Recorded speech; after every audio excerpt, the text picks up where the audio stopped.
we see a big future ahead of us, a brighter one that nobody is expecting. And we know we will be somebody tomorrow in the future. And then we'll have people who are in a situation who help them because we know how it hurts. Whether 'tis nobler in the mind to suffer the slings and arrows of outrageous fortune, or to take arms against a sea of troubles and by opposing end them, to die, to sleep no more, and by a sleep to say we end the heartache and the thousand natural shocks that flesh is heir to, 'tis a consummation devoutly to be wished, to die, to sleep. Folks, it's good to have you with us for now, because it is day 29 of America's Ebola crisis. Thank you. Okay, thank you. When I was sick, I was oblivious to the media frenzy going on, the fear that was growing in society here in America. Treating an Ebola patient is so dangerous that one misstep can kill you. Every article says don't panic. We are. Should we just isolate the countries that are experiencing this and this way protect the rest of the world? The single biggest threat to man's continued dominance on the planet is the virus. Oh yeah, we're all gonna die. Tonight, the head of the CDC announced the world is losing the fight against Ebola. Ebola is really like a forest fire. If you leave one ember burning, it can flare up again. These are diseases of poverty and conflict. You show me poverty and conflict or a post-conflict situation, I'll show you these diseases. The real heroes are those people who have paid such a higher price than any of us in the West can imagine.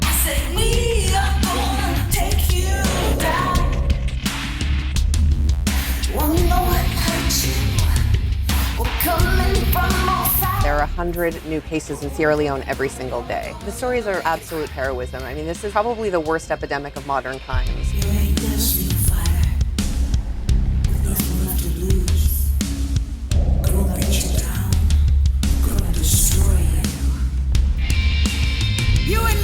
a fighter with everything to gain. 277 doctors and nurses in Africa have died treating Ebola patients.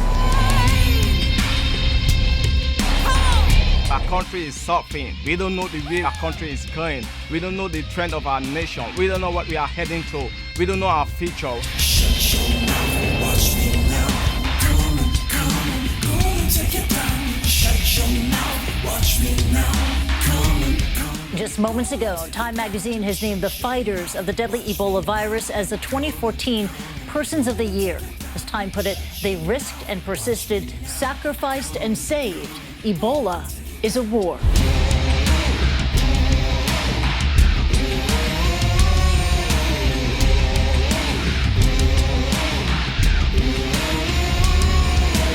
We are gonna take you down. To the ground, to the ground.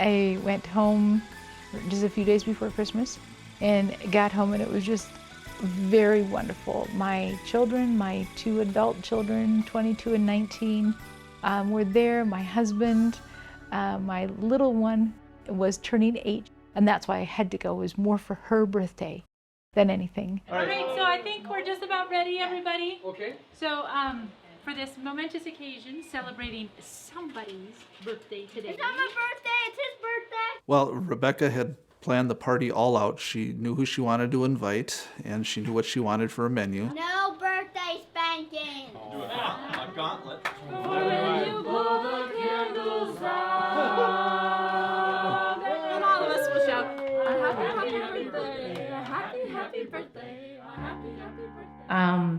That was really hard to leave the intensity of here, the intensity of what is life and death, and go to Christmas in a first world setting where the focus is on things that, for the most part, are not life and death. And that was hard. To connect with people was really good. To hug my family, be with my kids, just incredible. To tuck my little girl into bed every night and sing with her, and it was good. Well, I do really miss her. And I miss the hugs that she gives, and her serious voice, and her funny voice, and her nice voice. Rebecca, go clean up your room.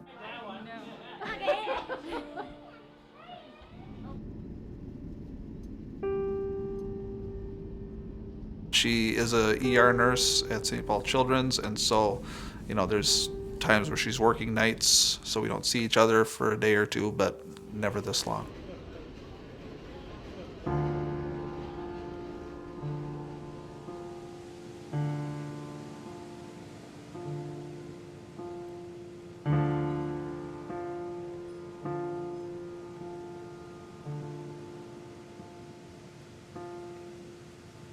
The Sierra Leonean people went through this extraordinary dark period of their history where they established a democracy, then had it almost taken off them by a kind of gangster group of insurgents.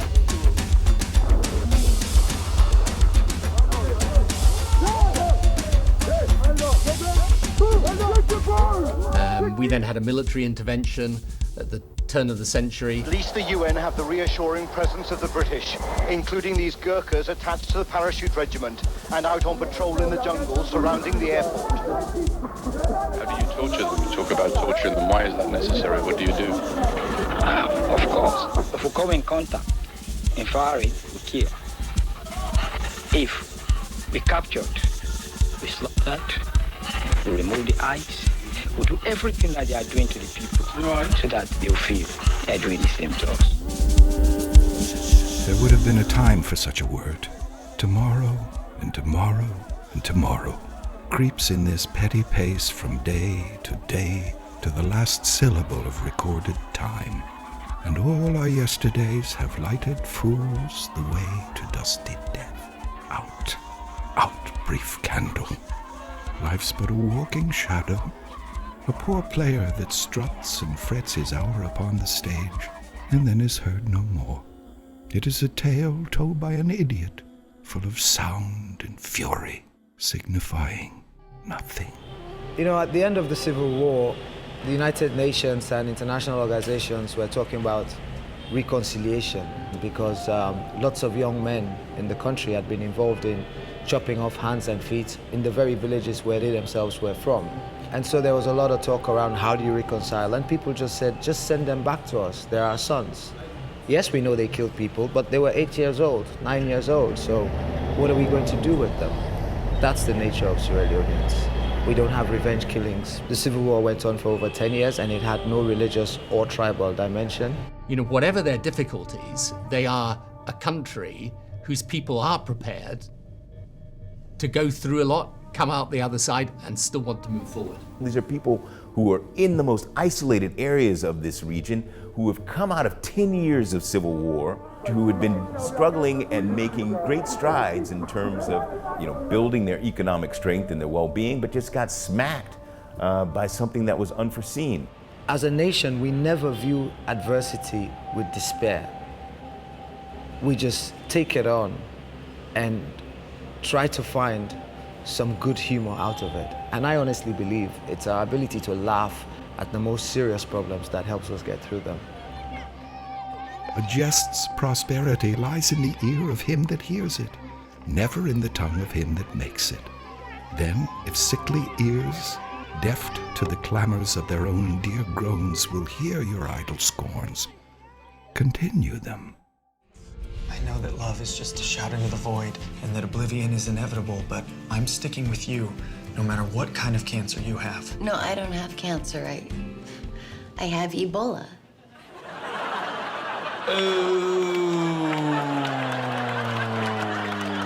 Okay, please. Jimmy, Jimmy?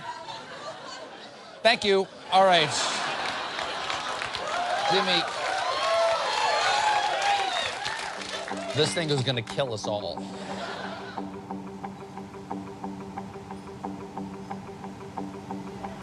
Well, actually, Sierra Leoneans, we are not happy because of this disease. We are not happy. It has caused lots of disaster. So many families has gone. Some homes, if you go and check, you will see nobody there. Empty homes. Government says that 12 o'clock Saturday, businesses are closed. 12 o'clock, no more business. Sunday, no business. The prices, everything so difficult.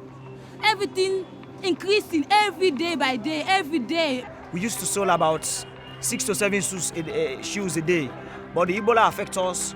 There is no sales. I'm not in school because of this Ebola problem. Schools are all closed for now. We are not allowed to go to school because they said no gathering. All over Sierra Leone, there should have been students, but Ebola has overtaken the whole nation. And so students can't come because of the risk of being contaminated and contacting the disease itself.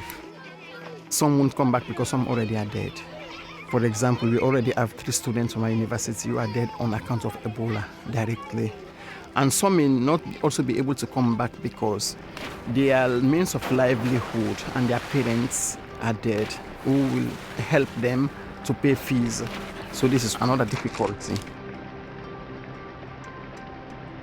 I was here in June, July, at the very start of the outbreak. My greatest fear was that we will take the same lethargy, the same "it's not my problem," the same "it's just another African issue," until Ebola becomes a global public health problem. As the director of CDC, one of the things I fear about Ebola is that it could spread more widely in Africa.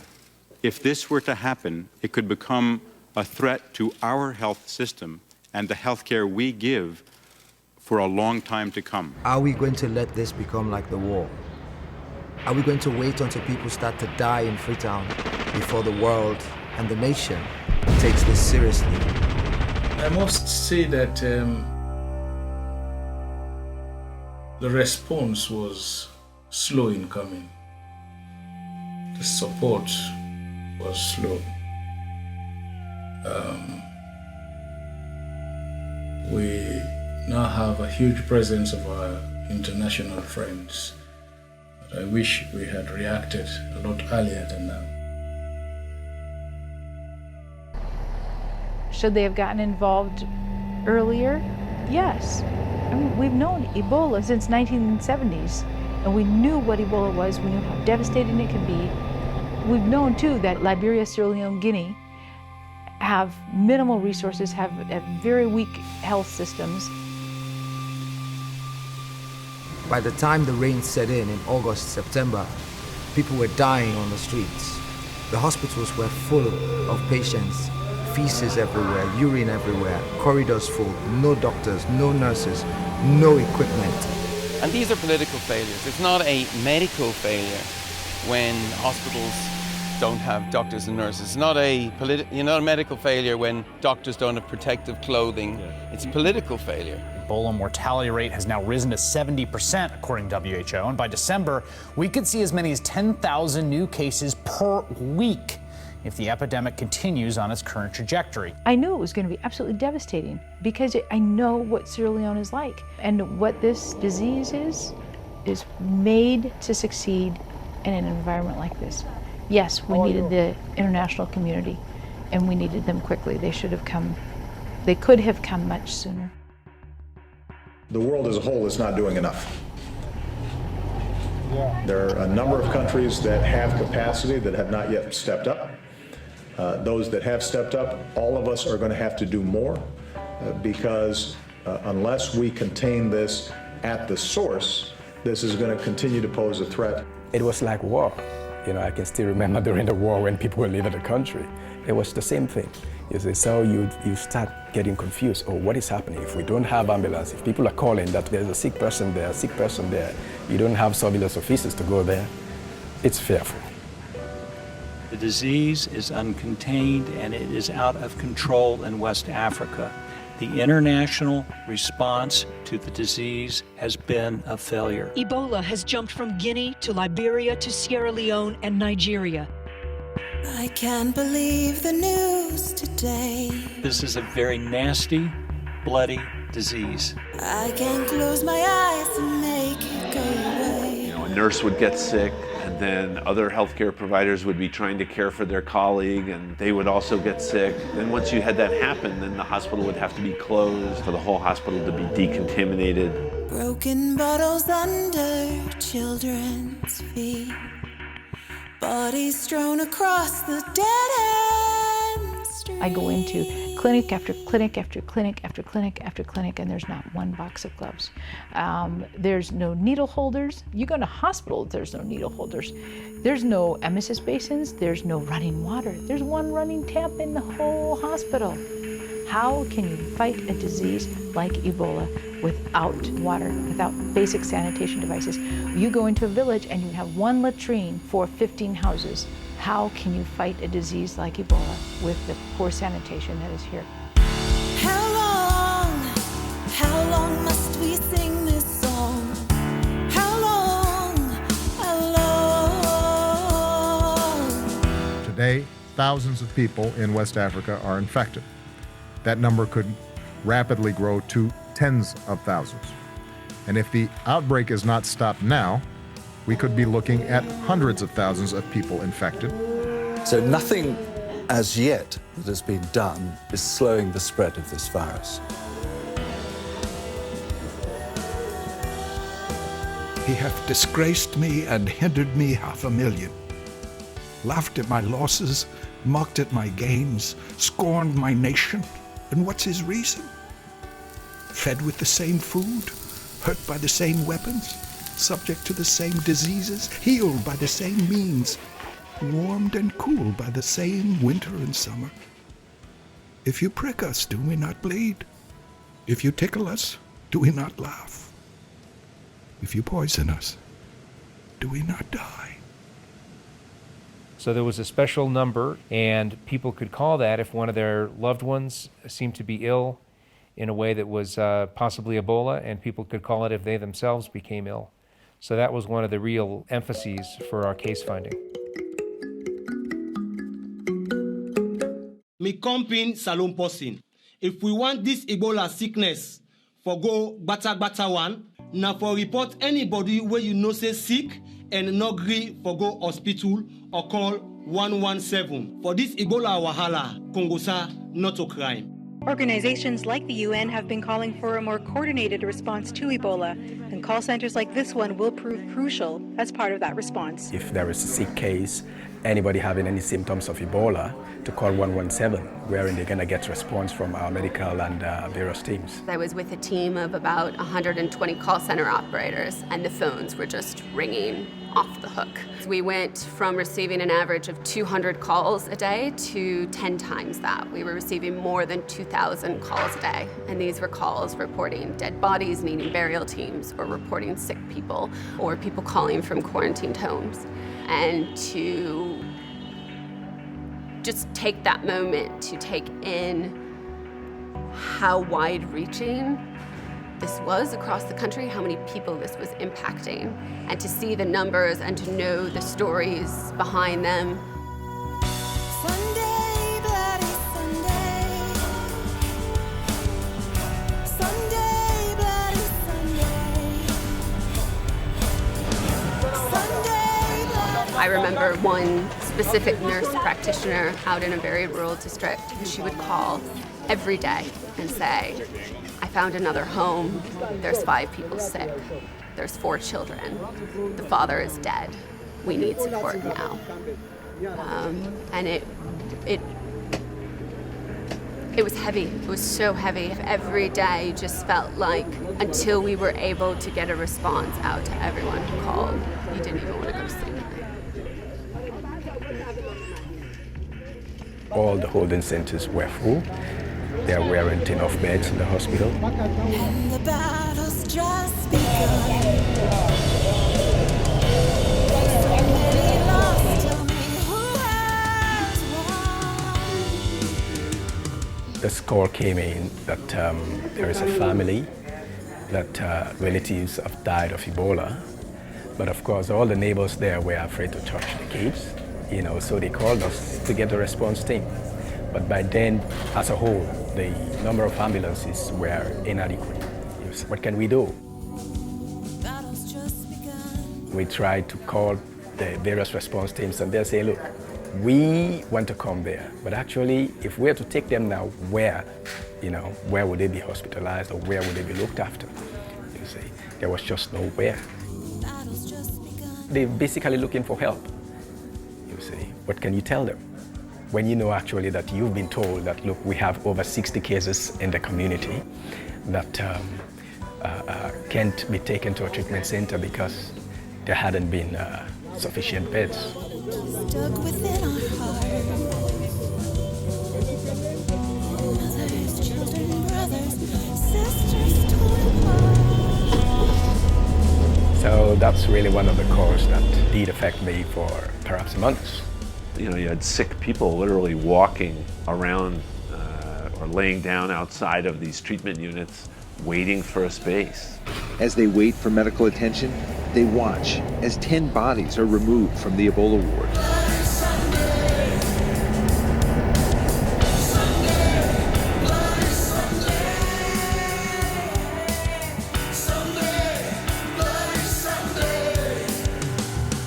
This is incredible.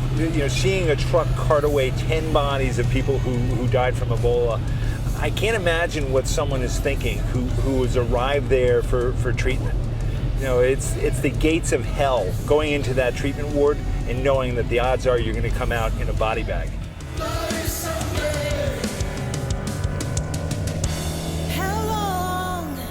How long must we sing this song?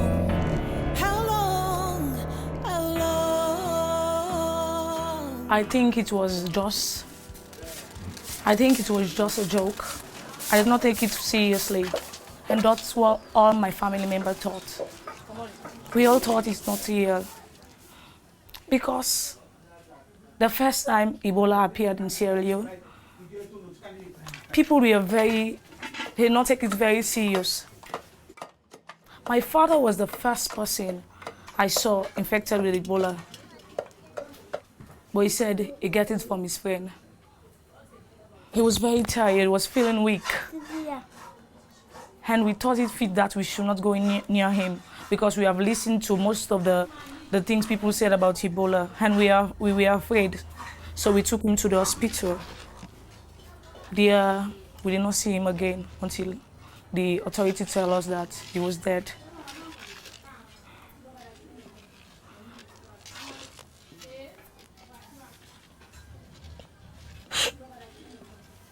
We were not able to bury him. We did not even see him.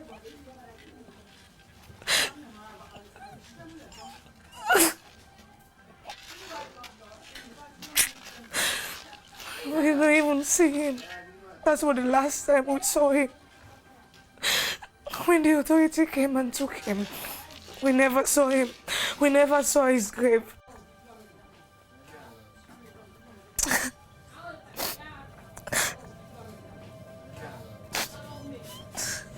After that, we are quarantined for 21 days. Till her mother also fell ill during the quarantine. And we called the authorities to come and take her. But none of them responded until the day she died.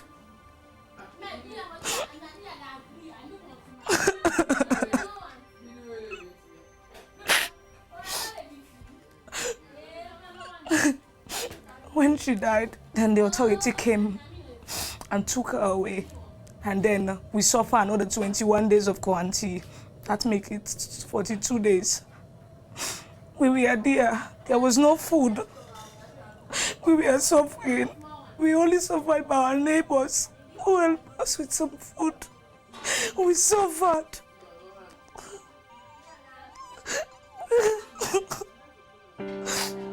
People are mocking us. People mock us.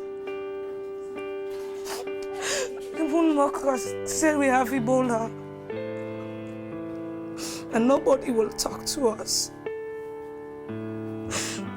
Nobody will talk to us. That's what we got. On that day, when the sun went down, I couldn't even cry. My whole world left me then. My whole world left me then. I couldn't even cry on that day. We wish this is a dream. And we'll just wake up from that dream and be just normal with our family. Saw the bluebird flew away, and I followed them across the sky. I said, take me to the place where it's all given back. That's where I want to fly. Times of crisis create a tension because we have to decide, are we going to act on the fear of the unknown, or are we going to have compassion on the people or the person in need and act accordingly? We see that in other realms of society. Firefighters who run into a burning building to rescue someone when everyone else is running away.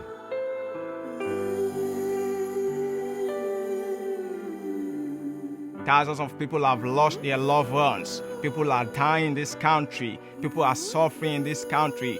Things are not going easy. The disease is real. This disease is killing in our nation. It has become an invisible war. It's very easy to pretend that something that is happening across an ocean in an impoverished country is not happening. But the reality is, almost 18,000 people have been infected. More than 6,000 people have died. The real heroes in the Ebola fight are not people like me.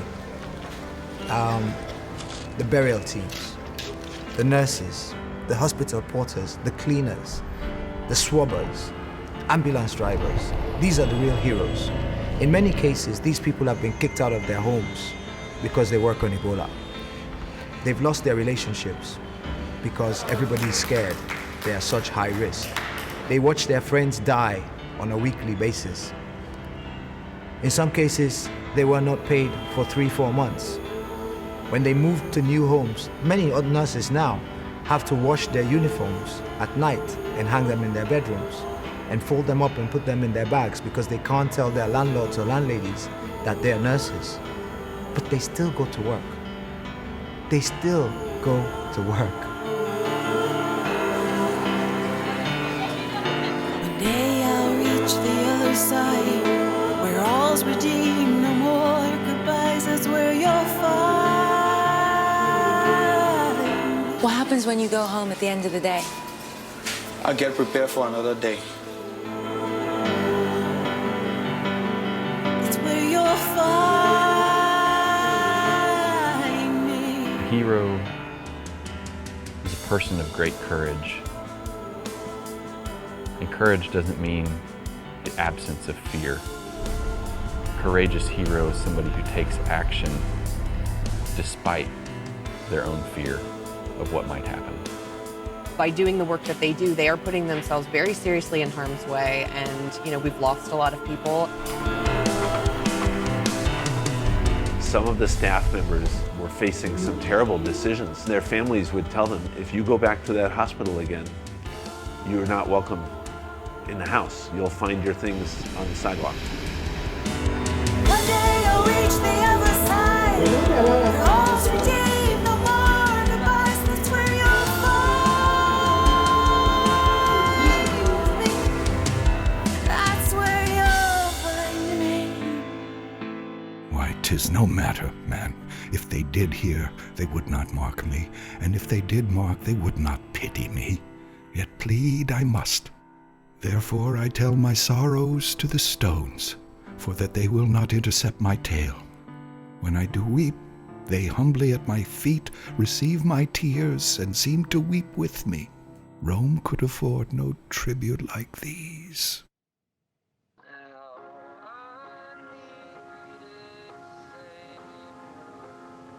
We had a plan to move to Sierra Leone, hopefully by winter. Yeah, we were supposed to move in January or February. We've kind of been in holding pattern here. What happened was Ebola came about, and then we had to wait. We realized we weren't going to be able to be in Sierra Leone on our timeline, but Carrie Jo would be able to go and help with the Ebola response. When my mom's gone, I miss that, the fact that I'm with her usually every day when she's home, and she always makes lunch and stuff at a certain time. But now I'm always at Grandma's house every day, usually. I also miss her putting me to bed at night, because she's great at doing that.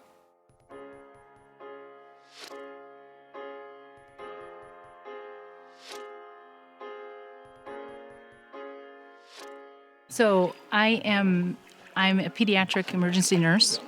Been a nurse for a few years, and I grew up in Sierra Leone. She went there as a 6-month-old with her parents. They were that was their initial term in Sierra Leone as missionaries. So she grew up there. She's fluent in the culture and the language, and that's her second home. She's American, but she's also Sierra Leonean. And these are my family. I have so many wonderful people that are my brothers and sisters who, we eat together, we cry together, we pray together, we hurt together, we get angry about things together, we frustrate together. This is my home, and it's hard even for my husband and my children to understand that in some ways, because this is a totally different experience than what they have. I have a lot of mixed feelings about her role. I miss her a lot, and it's hard to have her gone, but it's something to me to look up to her for, and something to take note of, how to help people, how to serve others, and how to be the bigger person. To take on a role that she has done so many different things she never thought she would do. That to me is huge.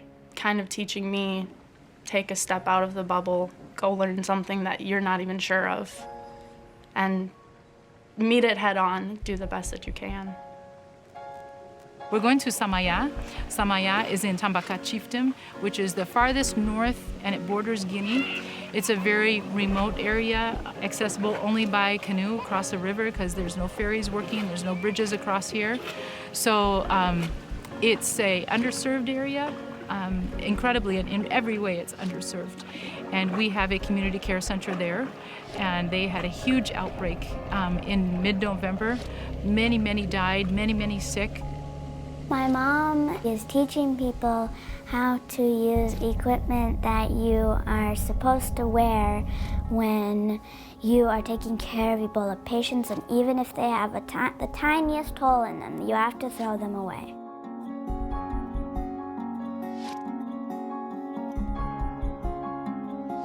So first you wash hands, and we've trained to wash hands very carefully. And then you put on first set of gloves. You have a hairnet on, and your mask. Then you put your goggles on, and then your bunny suit on. And then you'll put your hood on over, and then they'll tape the side of the hood.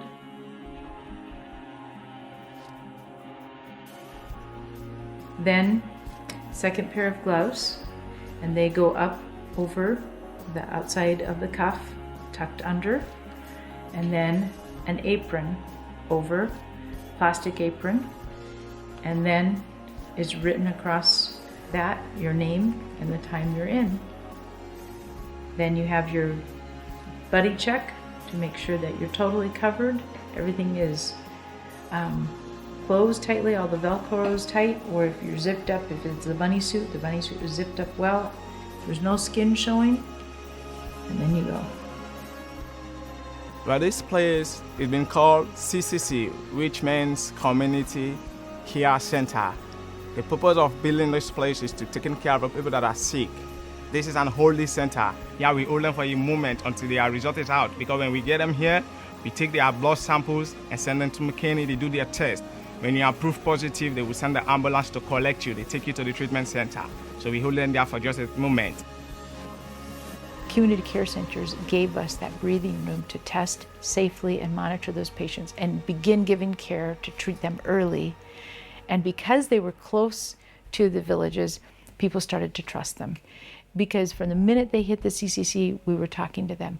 We were educating them about what was going to happen, about what the possibilities were, about what Ebola was.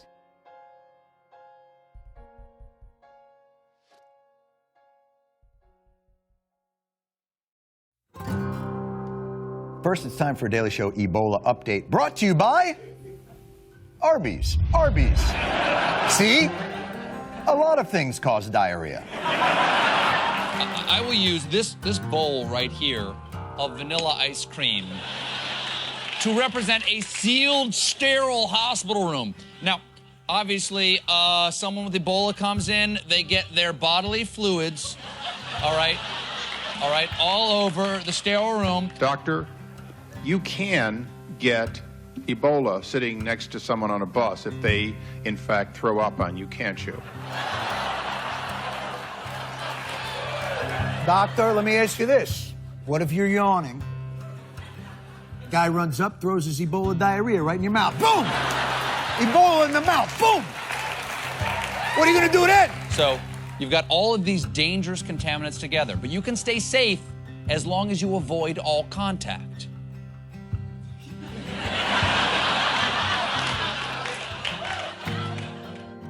Vomit, frequent stool, they have skin rash. But when you look at that skin rash we are seeing from the Ebola virus patients, it is bigger than any other rash you can think of. Because we have mosquito rash, we have heat rash. That one is minor issues. Some they do complain headache, joint pains, weakness, stomach ache, fever, red eyes.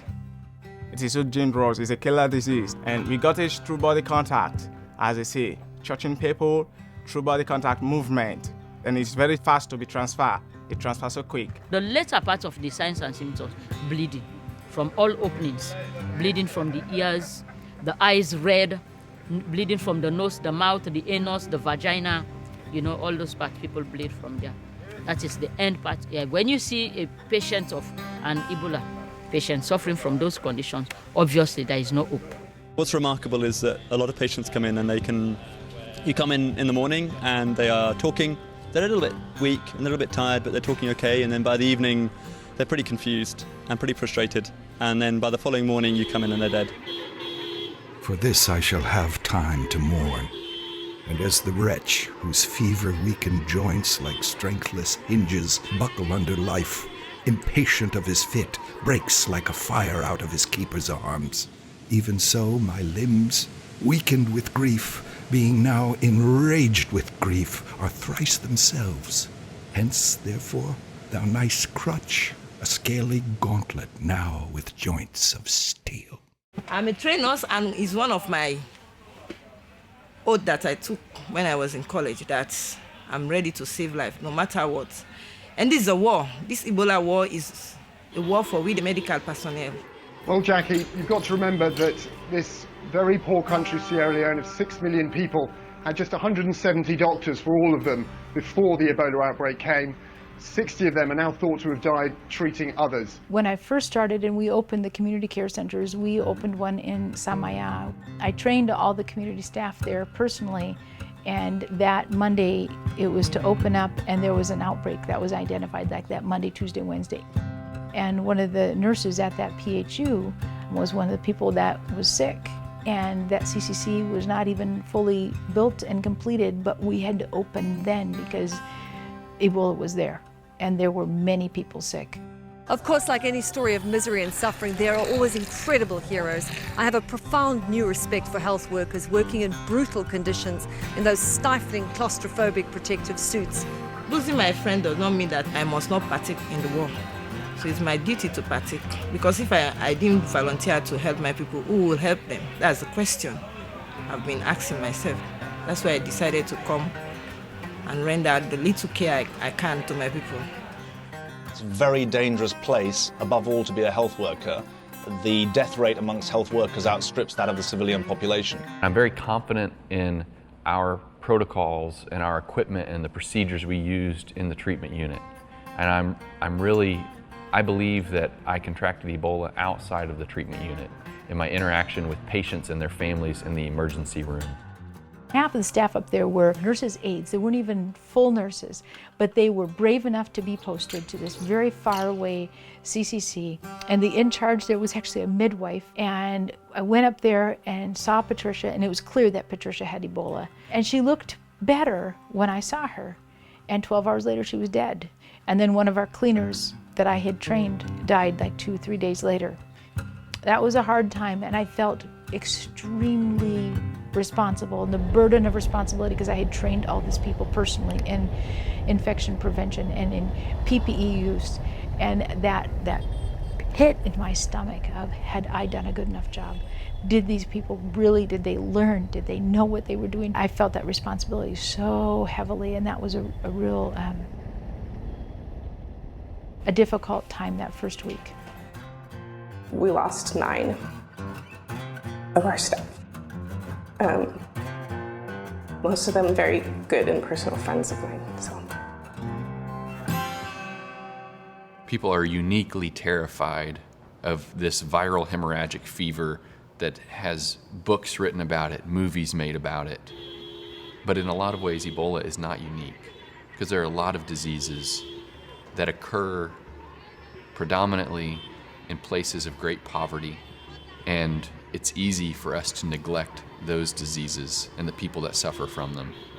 But one of the things we've seen in this outbreak is the reality that we live in a global community, that we are all interconnected, that what affects one of us affects all of us, and we can't live in a world that continues to neglect the diseases that only affect the poorest of us. So where we are now is the Magbente Ebola Treatment Center. It is a 100-bed capacity center that treats confirmed EVD cases in this country. You can see the 3 of us are from Uganda. Myself, I'm doing my 3rd Ebola outbreak. Each time it's a learning experience.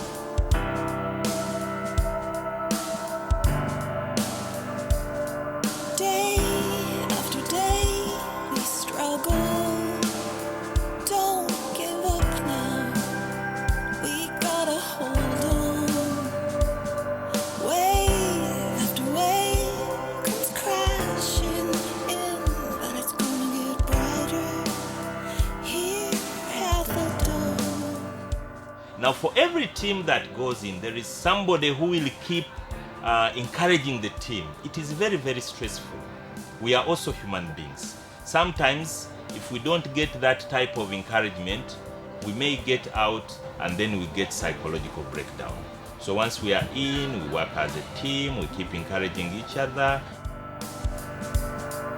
In the darkness here before the dawn, I feel your pain and I'm overcome. I will care for you until the morning light. Just stay with me through this long night. Stay here. And later on when we come out, we report everything on this board.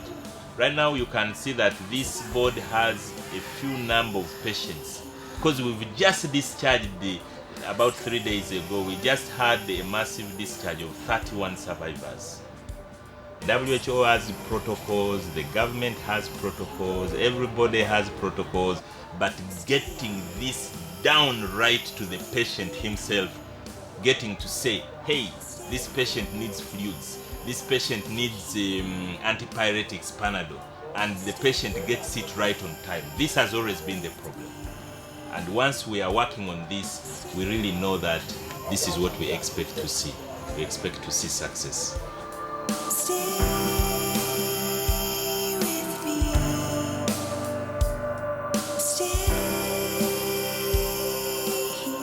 My sick heart shows that I must yield my body to the earth, and by my fall, the conquest to my foe.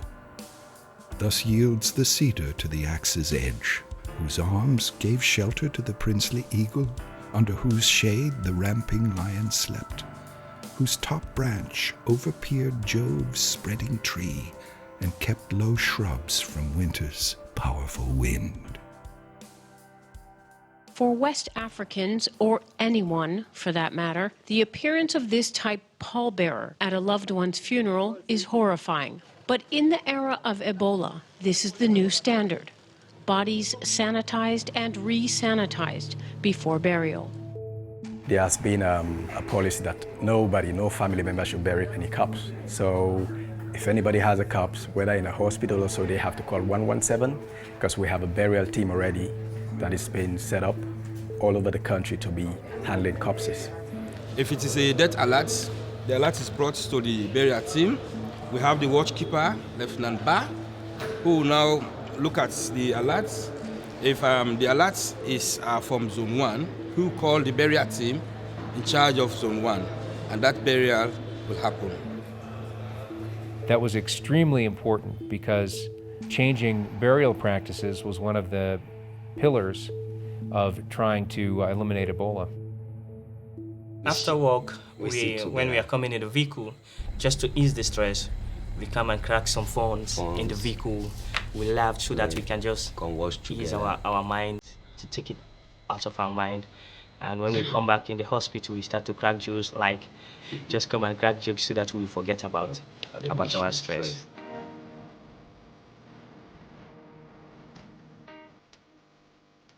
The government of Sierra Leone is starting to jail citizens who give Ebola victims traditional funerals. Experts indicate that they are the biggest culprit in the spread of Ebola. From the first time that I entered into this job, some of the people, they will laugh at me. They will say that Ebola, someone is around. That's the experience. All my family, they just leave me like that.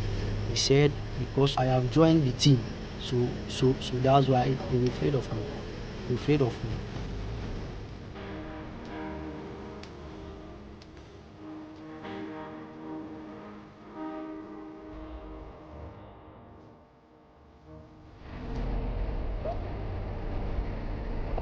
Bodies of Ebola victims are like time bombs. The virus remains active in corpses for days and is 10 times more infectious in a dead rather than live Ebola victim. Some of my friends, they abandoned me because of this job. When they know that I'm part of the burial team, they abandon me. If I come to a place where they all sit, if I go close to them, all of them will just leave me in that place. They'll go, they say, oh, Andrew, we are afraid of you. You are Ebola somebody. Many of us, our family, some of them, they are dead because of this illness. 70% of Ebola's spread is attributed to ritual burials.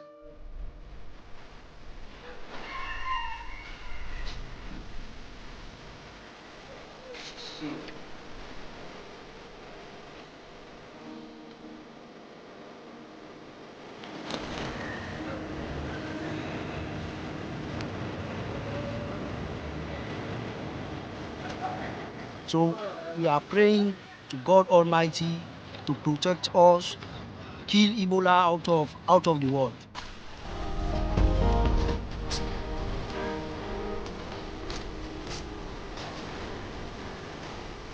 We want to fight against this Ebola, and we try to save the rest of the community people so that they will not get infected by washing dead body or for them to do their burial for themselves. So that's why we volunteer our own self to do this job, just to save the whole country and to try to eradicate this Ebola disease from this community.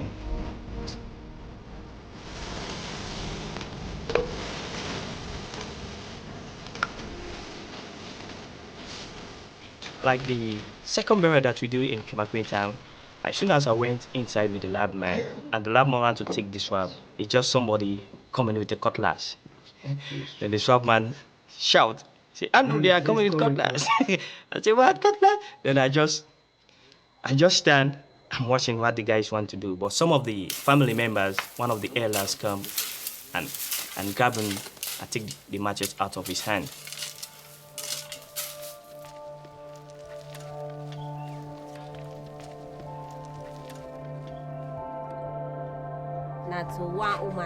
I contracted this sickness from a woman named Doris.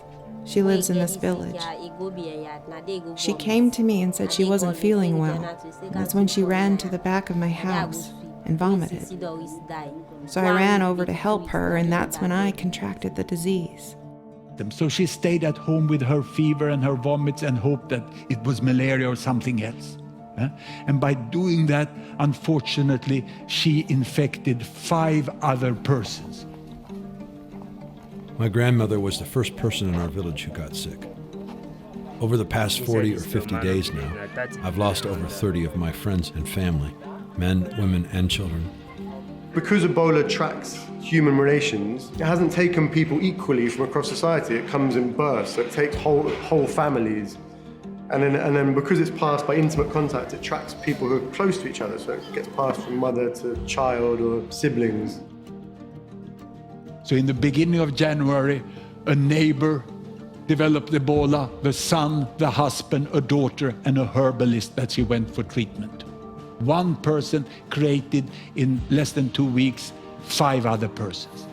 When my child died, we were given a document saying he died of Ebola. A few days later, my younger brother died, and also my grandchild died, and also my older brother and his wife died. Then another grandchild died, and then another. Even my cousin died. My cousin's wife also died. Look here.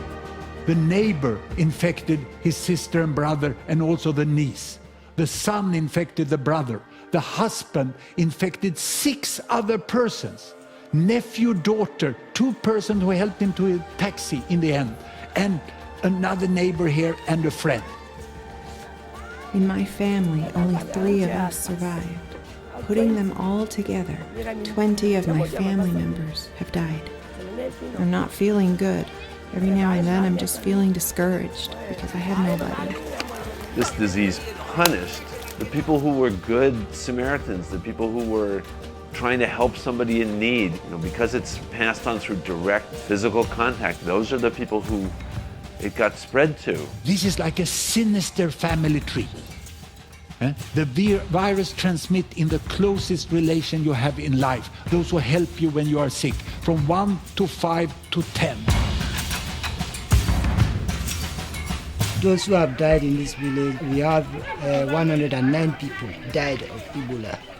Then we have 38 survivors. When they told me I had this disease, the first thing that came to my mind was that I was going to die, because I was sure I could never survive this sickness. When they told me I was going to survive, I was so glad I wanted to dance. Now I will show you who died and who survived. All these, which I show as black hair, they died in the beginning of this micro outbreak. They came late and they also died to a very high extent. Here more survived. Out of these last 6, it was 4 who survived and 2 who died. You can see how you gain the confidence.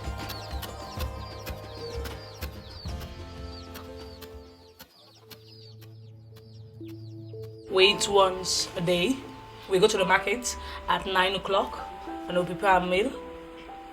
And at 11, 12, we finish cooking and we eat till the next day, we cook again. And we do not eat dinner or supper.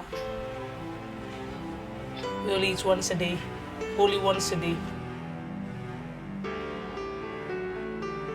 The best memory I've ever had with my parents is when we are sitting together at night before going to bed, observing our prayers, all of us together.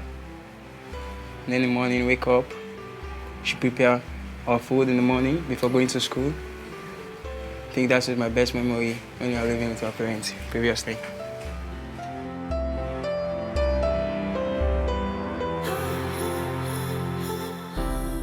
We had a good time in this house. There was a happy family here, and we love staying here as a family. We are very happy.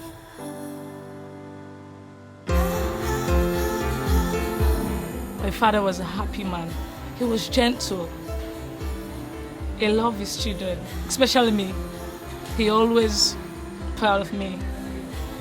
Whenever we went to town where he was working, he normally tell his friend that this is my elder daughter and she's successful now.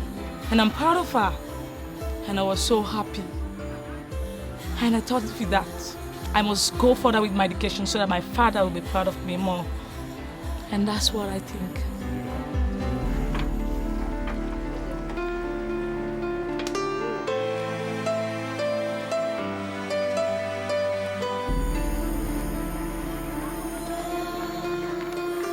This is the room where me and my sister we are staying, and this is the room where my mom and dad they were staying.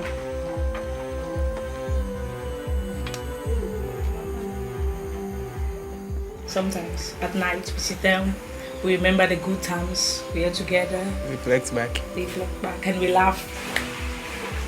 Laugh at ourselves. Yeah. Sometimes when we are talking at night about them, we just say, in Creole, I quote, look at the other. So today, maybe he's seeing us out now. We can see them. Maybe they are seeing us, but we can't see them. Yeah, maybe they are all in a waka because they love him so much, and we can see them. That's what we always thought about when we were sitting together discussing about them.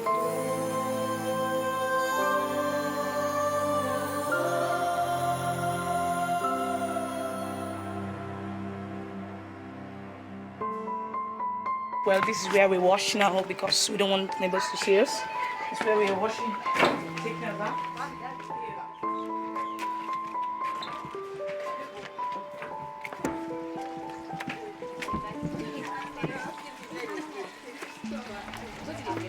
This is the kitchen.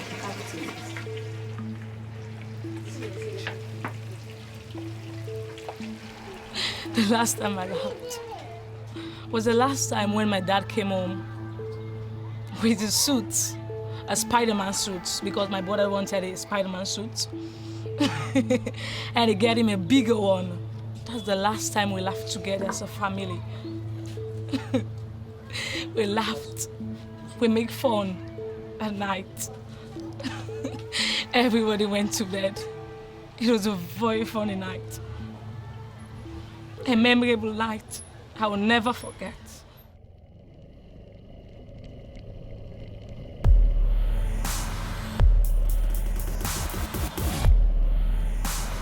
The key aspect of our response is the community ownership. As long as the community stand up and say, okay, this is our fight, then at the end of the day, we're able to break the chain of transmission. And the only way we can do it is at the household level.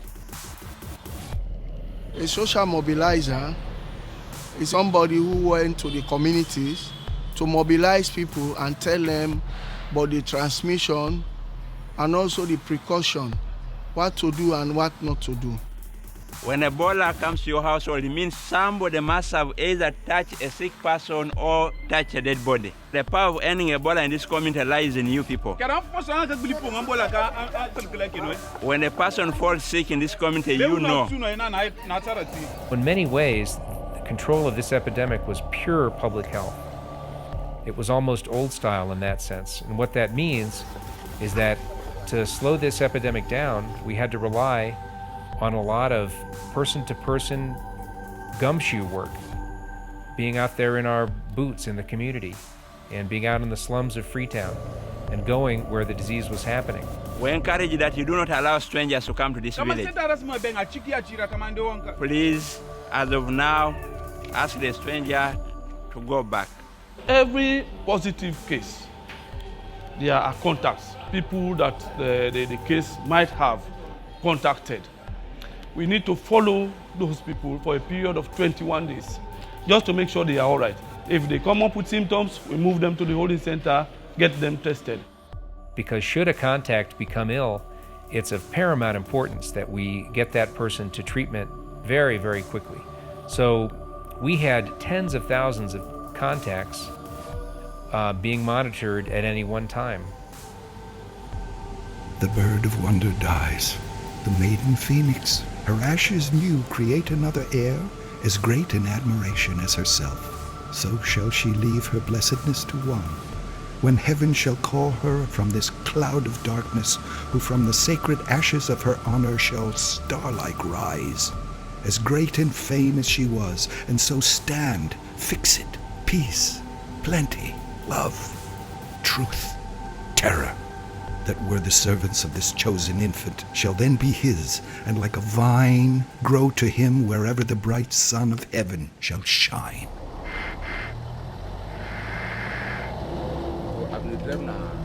I am a driver. I drove for 4 years from McKinney to Freetown. All these 4 years I spent driving, I never heard of Ebola. Ebola never came into our country.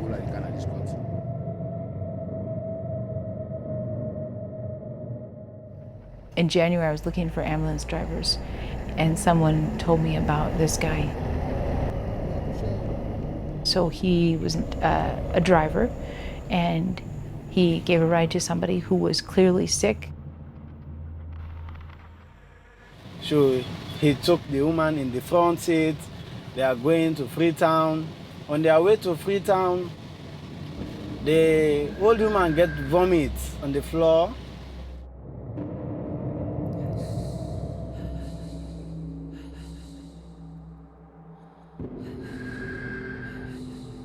Mohammed decided to park the vehicle and decided to wipe the vomit. Mohammed, you know, he's meticulous. So I could see him doing this. He's keeping, his vehicle is meticulous. Every day it's spotless. Of course he's gonna clean up. Somebody throws up in his vehicle, he's gonna clean it up. After that, I went to buy food. I started feeling a headache and like I had a fever.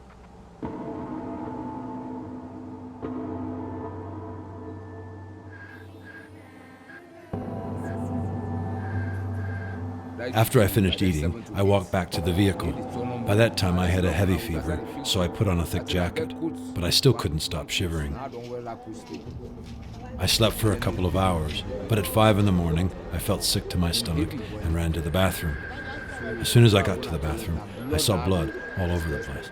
And he said, Mama, I knew right away that I had the sickness. And so I did not touch anybody. I set myself apart and I took myself to the center and I made them start to treat me. He went to an Ebola holding center in McKinney and we tested positive and was then transferred down to Kinnaman, which is a very, very, very far journey. When they came to collect us, they started pumping chlorine on us. Each step we took, they pumped more and more chlorine. In total, there were 6 of us in the ambulance.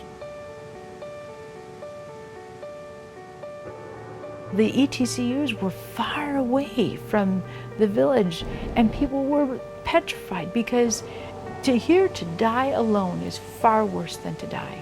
And so many people knew that if you got in that ambulance, like Mohammed, your chances were 95% you were not coming back.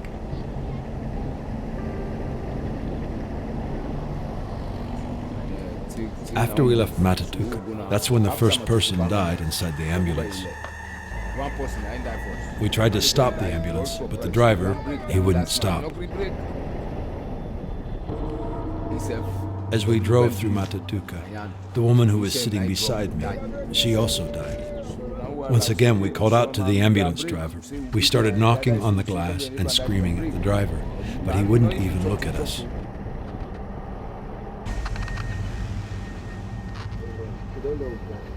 Roads are horrible and you went in these cramped ambulances or death traps for a long ways over the horrible road and people died. I mean, they shut the windows and locked them in these and they went and it's 110 degrees and there's no air moving in these and you're sick, you have a fever of 40 and you're vomiting and diarrhea. People are gonna die. It was awful.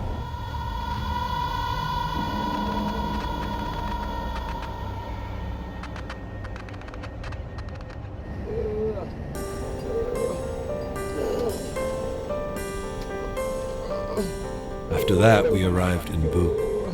After Boo, yet another person died, leaving just 3 of us alive in the ambulance.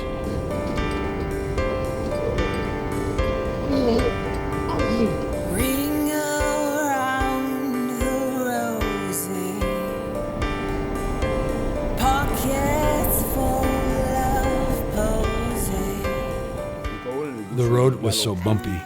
Whenever we hit a bump, all of us would fly into the air and then come back down. They all fall down. They all fall down. Now there were just 2 of us. That's when I started to cry. It was midnight, and I couldn't stop crying. Pockets full of posies. Ashes, ashes, ashes.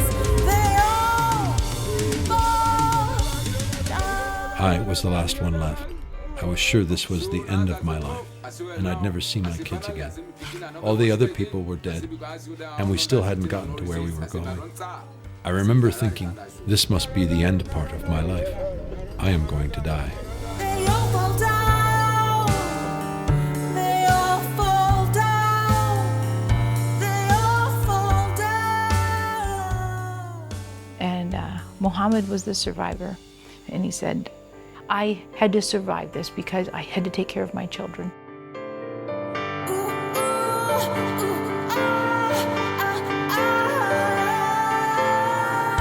He was so happy to work with us and be able to work with survivors, to work with discharged patients, and he accepts and embraces that he is protected because he survived. And because he survived, that he wants to use that for good. And so he is one of the most compassionate and caring guys, and he does all the discharges, and all the psychosocial people that we work with that arrange rides, they all want Mohammed to drive for them because he is so good with survivors and with, as we call them, negatives, taking them home. And they spend a lot of time talking to them, preparing them for reinsertion back into the community. And Mohammed is one of the best people to do it because he understands.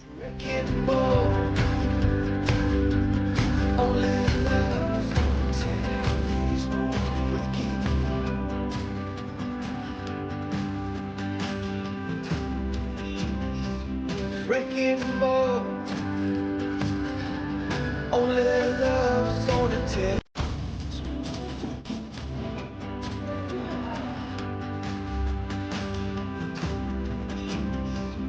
Wrecking ball. Only love's on the tip.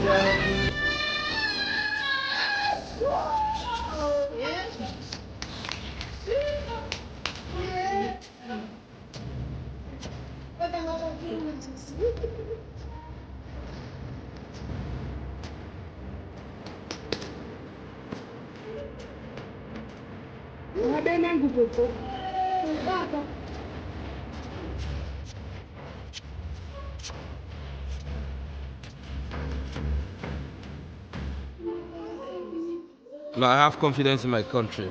Sierra Leone being what it is, just give us 2 years, you'll see Sierra Leone bouncing back, economy flourishing, everything coming back to normalcy.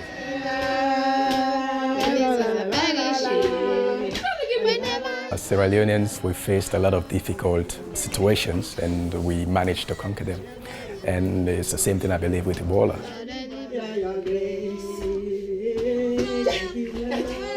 In August, we started having survivors.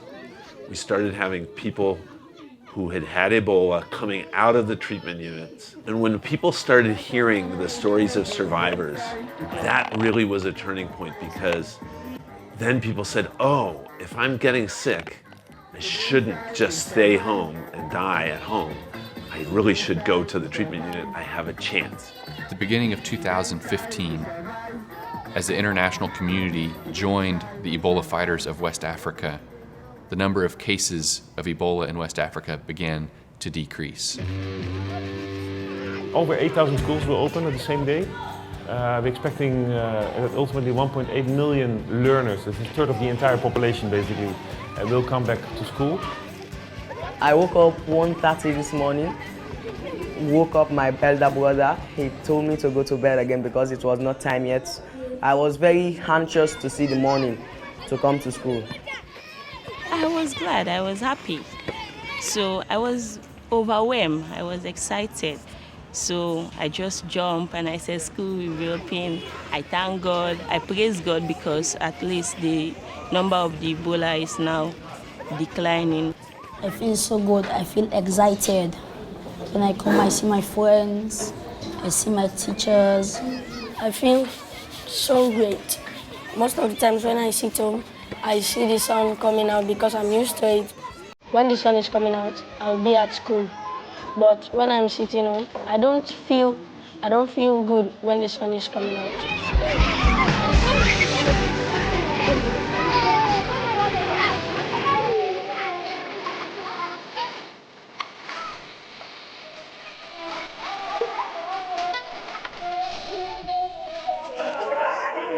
This is the first time in 9 months these students in the Sierra Leone capital have gone to classes. The schools in Freetown, shut because of the Ebola outbreak, are opening their doors once more. What we have been praying for, we've achieved, to have the 14th of April 2015 as the date announced by the Ministry of Education for all schools to reopen. It's a sign the tide's turning against the disease, and some of these pupils couldn't be happier to be back. Thank God we are back.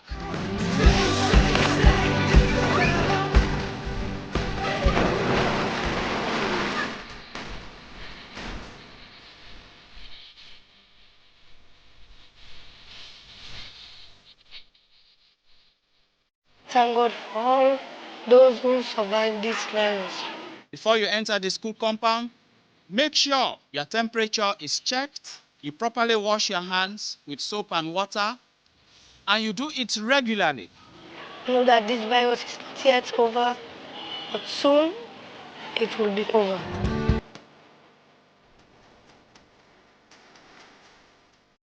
Our government, our international partners, especially WHO, UNICEF, World Hope International, local NGOs, all of us have been fighting very hard. This is a momentous occasion and one I know everybody has been waiting for. Education is the key. Education is the answer to ignorance. It is the answer to poverty. It is the answer to illiteracy. Today, we can now confidently say that it is the beginning of the end of the fight against Ebola.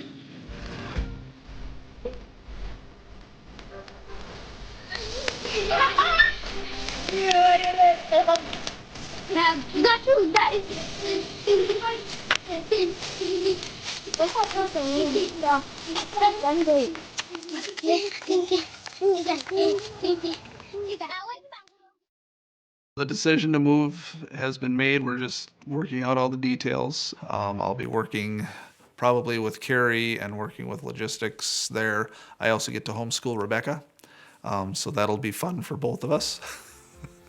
And then just we'll be together as a family. That will, I think, lessen a lot of strain on all of us, and we'll be there, and we won't have to worry about cold and shoveling and 10 below zero. When I go to Sierra Leone, I want to make sure that I bring my first stuffed animal, a donkey named Eeyore. I also want to bring my pink blanket, which I've had since I was a baby. I just can't sleep without it. I'm excited that I'm going to be able to be with Mom. I will see her every day at least, and not every month or year.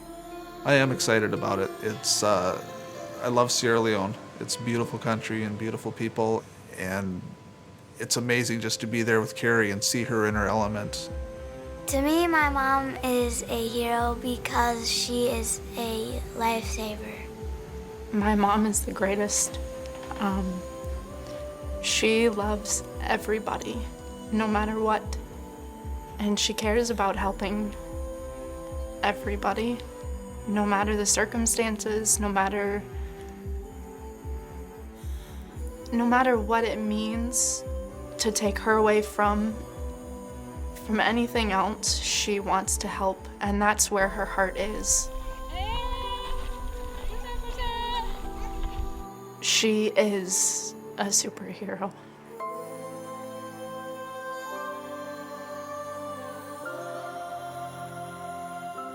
I'm kind of afraid that Ebola might come back just a small bit because it's so dangerous. Ebola may well come back in one of these countries or elsewhere, but I can tell you one thing with 100% certainty, is that something will come up again somewhere. And what we've seen is that the world needs a strong public health system. We need it in the West, we need it in the developing world. And we all suffer if the public health system is allowed to decline. Ebola never stays permanently, but it always comes back. It's what is known as history repeating itself disease. Anywhere where there has been Ebola in the world, it always comes back. Now the thing to realize is that Ebola has never had such free reign in the human population. It is learning, it is adapting. We are noticing some very interesting clinical things about the enemy. The sort of symptoms that were showing at the beginning are not the same that are showing now. It really differed. Some areas and some outbreaks, we had a lot of people survive. And it didn't seem like, I was surprised. I thought, this doesn't even look like Ebola. And other areas in the same district, but a few towns over, 58 people had the disease and 46 died. And it looked very different. It was very intense, very hard, and a lot of people died. It's a family tree of virus cousins, but with 99 distinct Ebola genomes, hundreds of mutations, making them different. They are replicating through each transmission. Every 8-day cycle is a new set of viruses that are going to be released to another individual. And so we're just talking about a much faster time period in which evolution can happen. The sort of assumptions that we had about how the virus behaves, how long it lasts in the body, what risks survivors pose, all of these assumptions are starting to be questioned. And I believe it is largely because the virus has had this much time and opportunity to experiment in the human population. We need to defeat this enemy. We need to deny it its space of operation in the human population. Now, there is no clear evidence of Ebola going airborne, but if we don't fix it here, if we don't draw the line here, then I'm very worried about what happens if this enemy starts to mutate properly. People ask questions about, is it mutating? Is it changing? Is it going to change its mode of transmission? And those are fascinating intellectual questions. But the virus can't replicate if it's not being transmitted. The virus can't mutate if it's not being transmitted. I think we spend way too much time fantasizing about the mutation of this virus instead of bringing it to an end.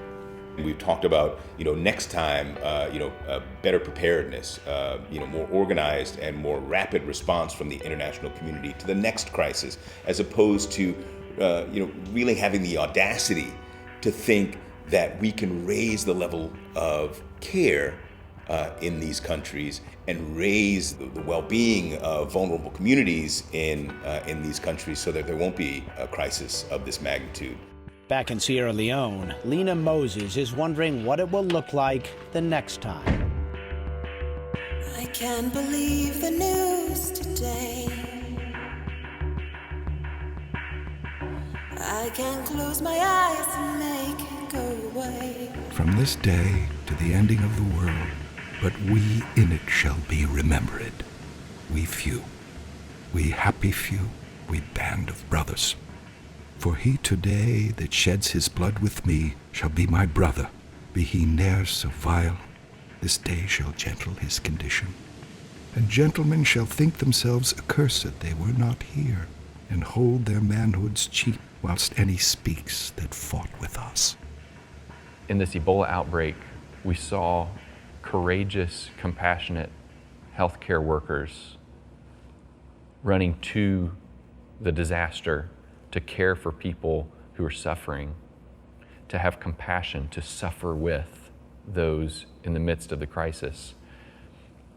But we also saw those same individuals being treated with skepticism, with contempt, and that not only was harmful to those individuals, but I think it was harmful to the people of West Africa who were in need. It made them the pariah. It made them the thing that no one wanted anything to do with.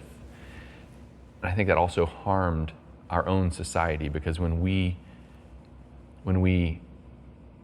discriminate against the people on whom we ought to be showing compassion, we callous ourselves, we dehumanize ourselves, and we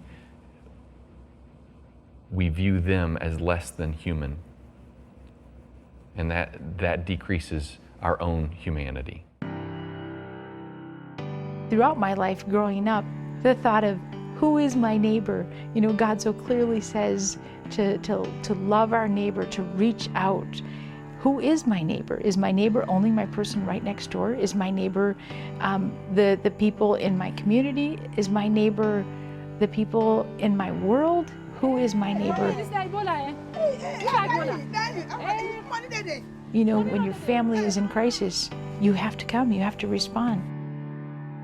I had to come. And we are determined that we will make a brighter future. And we will make Sierra Leone an example. That even though Ebola has come and wiped all our people, that there is a brighter future in Sierra Leone. And we will stand firm and make it right. Oh yeah, there's no greater love than a man who lays his life down. My name is Asiatu M. Ansari. I'm an Ebola fighter. My name is Lieutenant Ba. I'm an Ebola fighter. Hi, my name is Joe and I'm an Ebola fighter. I am an Ebola fighter. I am an Ebola fighter. I'm Daniel Ndamukunda. I'm an Ebola fighter. My name is Young Samuel. My name is Aminata Escabia and I'm an Ebola fighter. My name is Mayatu Frances Bangwa and I'm Ebola fighter. Hi, my name is Charles Kimbe and I'm an Ebola fighter for Sierra Leone. My name is Lieutenant Colonel Almami Usman Kamara. My name is Victoria. My name is Dr. Vincent Batwala. My name is OBCC. The only man who knows the Ebola fighter. There's no greater love than a man who lays his life down. Down, down, down, for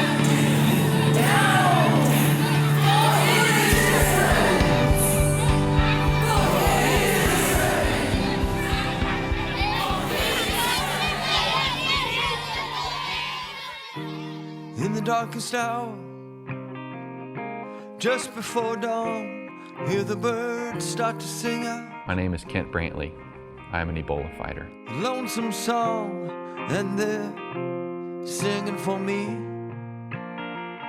and they're singing for you, singing the sun gonna rise soon, yeah. The sun gonna rise. My name is Zulaya Tukuba, and I am one of the best Ebola fighters. Shadows falling all over the land. If you get lonely, would you take my hand? It gets dark sometimes, but the light comes shining through. My name is Mohamed Kawako. I'm a Ebola fighter. And my name is Ramatulai Kabu. I'm also an Ebola fighter. And this is my brother Obaka Kabu. He's also an Ebola fighter. Never mind the wolves that surround you now. nothing they can do. They can't touch you, no, they can't touch you. They're just howling at the moon. My name is Ernest Baikoroma, President of the Republic of Sierra Leone, leading the fight against Ebola. I think there's a sense, certainly in the Western media, that Ebola is already done. We don't hear about it anymore. It's not front page news. And we think it's really important to let people know that this is still going on, that there's still people becoming infected. And I think it was right for Time Magazine to call the Ebola fighters the Person of the Year. Any of us in the West who got to be a part of that group, I think we all recognize that the real heroes are still in West Africa, still fighting against Ebola today. Can you feel it too? Singing the sun gonna rise soon, yeah. The sun gonna rise soon, yeah.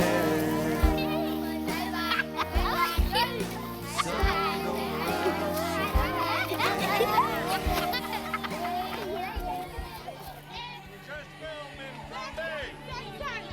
Went really well. Ebola fighter, hero with 1,000 faces. 2015 shoot.